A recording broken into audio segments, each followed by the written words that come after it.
Hello there, this is Shred Turtle and welcome to a Ghost of Tabor video. This video will be a complete overview of patch notes 0.7 and we'll be going through everything that Combat Waffle Studios have actually managed to implement in this new update. So without further ado, let's get stuck in. So first things first, they have added a new map, Matkimiest Underground. This is a separate map as they have unfortunately not been able to add it to the existing Matkimiest due to the limitations of the Quest console. Really excited about this one. Whole new map. Looks great. Have to get out there.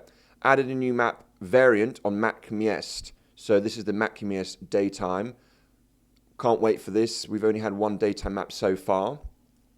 Added new interiors to Matkimiest Museum and Cathedral. Excellent. This is going to make the map feel more complete. We need to be able to get in more buildings. Added new boss to Matkimiest, the Collector. Very exciting. And I believe he's going to be residing in the museum, if I'm not mistaken. Added a new weapon, XM250. This is a light machine gun that I believe the American Army will be adopting pretty soon as their standard light machine gun. However, this machine gun is a boss drop only, so we're only going to be able to get it off the Collector, who's now spawning in Matkimiest. Also added new armors, helmet and body armor, boss drop only. So this will also be on the Collector, found at Matkimiest. Very, very cool. Added a reconnecting system. Oh, we've been needing this for a while. So when you're crashing or disconnecting or accidentally leaving the game, the next time you open the game, you will have a chance to reconnect unless you die.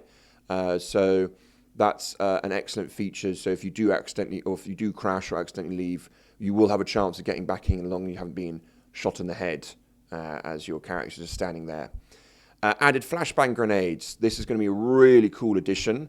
Certainly for people like myself that's terrible at actually throwing grenades. This will hopefully mean that I won't be killing myself as much. Probably just flashbanging myself as much.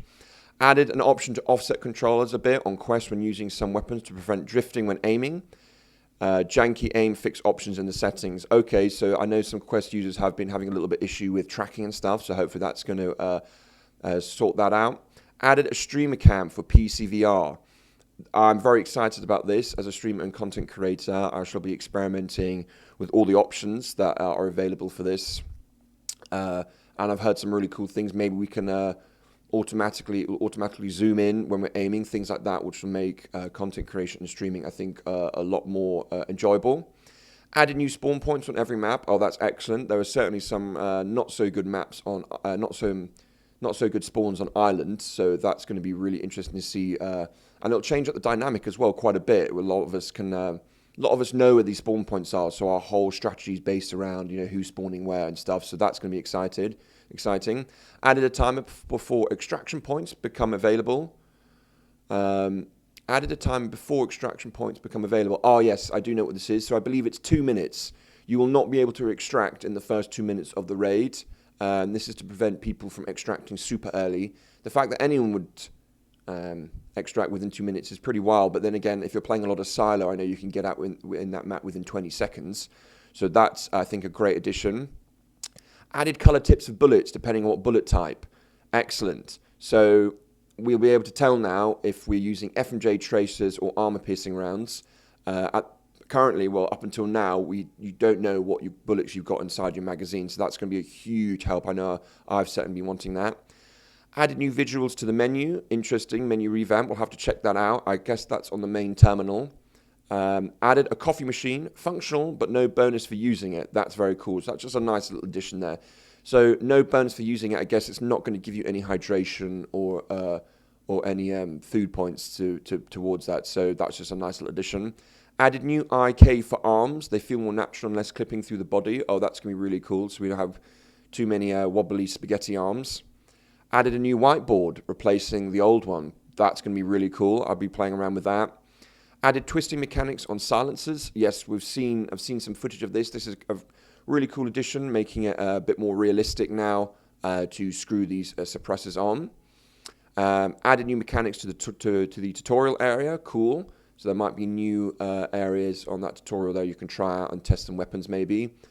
Add the options to change the watch from one arm to the other. Oh, that would be very useful. I'm sure there's got to be some left-handed users out there that want to put it on their right wrist perhaps. So that's a really cool feature.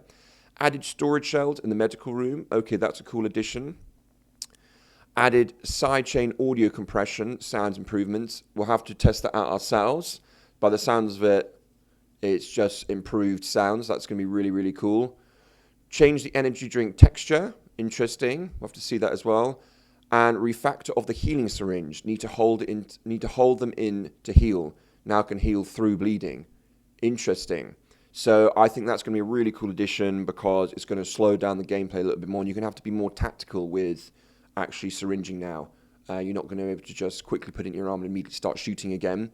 And also I believe that it's going to inadvertently buff sidearms as well, because whilst you're injecting your arm with your left hand, you can have your sidearm out ready to go with your right hand. So that's going to be really, really cool.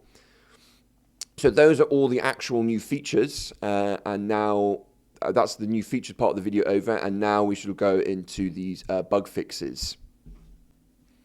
If you've made it this far into the video, please consider liking it and subscribing to the channel. I do stream live on Twitch every weekday, Monday to Friday, 8 p.m. to 11 p.m. GMT, which is 3 p.m. to 6 p.m. EST.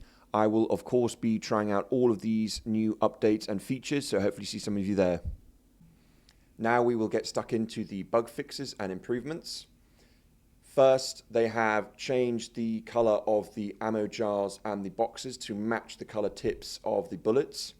They've implemented CPU and GPU boost on Quest, fixed the AK magazine issues where they would fall through the map, fixed an exploit where you would get infinite bullets and magazines, fixed multiple issues with the ammo loader, fixed an issue where Quest players could not enter raid after taking the headset off, fixed FFAK alpha magazine not storing into backpacks, fixed a crash when putting the headset back on and recalibrating height, fixed an exploit where you could bring up 5 grenades in one hand, fixed an exploit where you could sell multiple grenades by pulling the pin off and selling it, fixed a bug where items may appear floating above the next page and marker after pulling them off the wall, improved height calibration to see clearly if you could grab items off the floor or not while calibrating, fixed player items stacking too high when killing them, fix an exploit where players could stack multiple MVGs in one raid.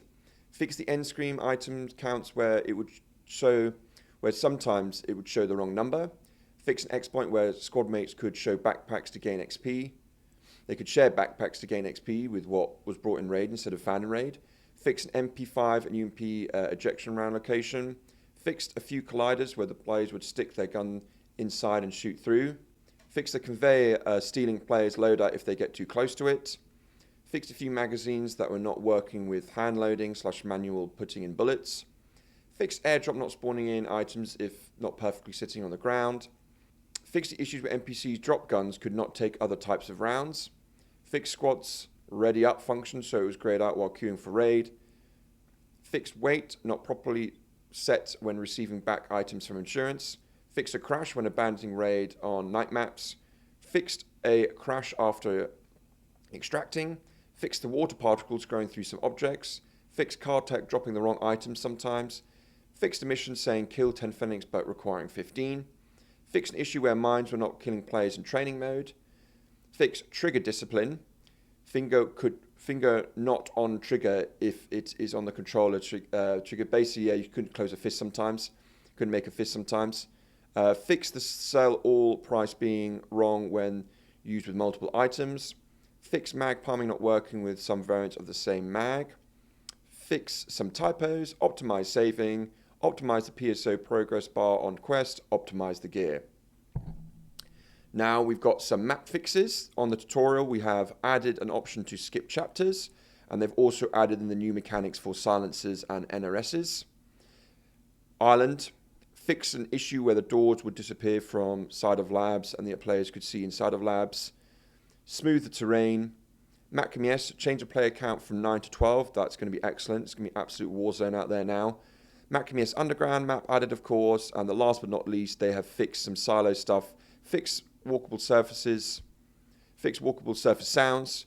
Fix an exploit where you could push your head against some corners in silo to see through map. Fixed invisible colliders.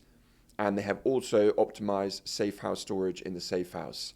That is all of the bug fixes. Thank you very much for checking this video out. I hope all of you have some great luck in your raids, and as always, trust no one.